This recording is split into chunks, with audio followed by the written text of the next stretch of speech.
भाई हैसियत कैसे हो जाती है किसी आईएएस ऑफिसर की ये कहने की कि जब तक कोई ब्राह्मण मुझे अपनी बेटी दान में नहीं दे देता तब तक मैं नहीं मानूंगा कि इस देश से जातिवाद समाप्त हो गया है। इस देश से जातिवाद समाप्त हो जाने की परिभाषाएं ये है क्या कि अब सवर्ण समाज अपनी बेटियों को आपको ले जाकर के दान में देना शुरू कर दे?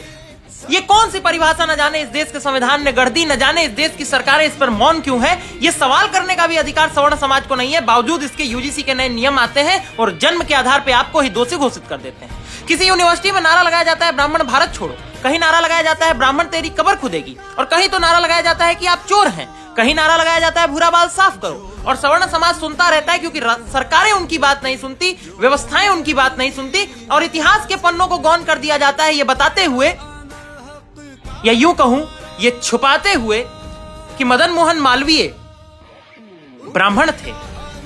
भीख मांग करके उन्होंने बीएचयू जैसा संस्थान खड़ा कर दिया।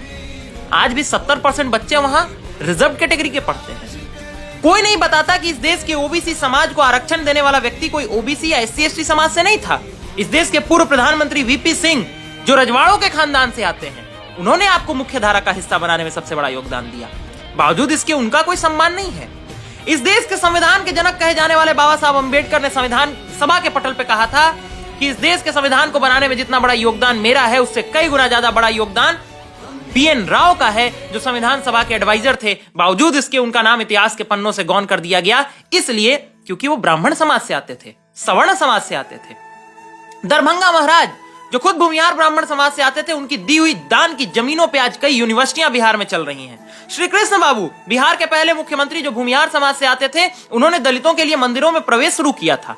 अगर आप कहते हैं कि ये तो आपको करना ही पड़ता, तो मेरे भाई आपको यह पता होना चाहिए कि दुनिया का सबसे फॉरवर्ड देश कहा जाने वाला अमेरिका भी अपनी आजादी के 90 वर्षों तक वहां पर दास प्रथा को समाप्त नहीं कर पाया था। भारत पहले दिन से सबको साथ लेके चलने की बात किया, क्योंकि इस देश में एक सवर्ण समाज था जो सबका साथ सबका विकास चाहता था। पर इन सब के बावजूद क्या सवर्ण समाज ये सुनने का हकदार है कि आप अपनी बेटी भी हमें दे दें? ये हम किस दिशा में देश को ले जाना चाहते हैं?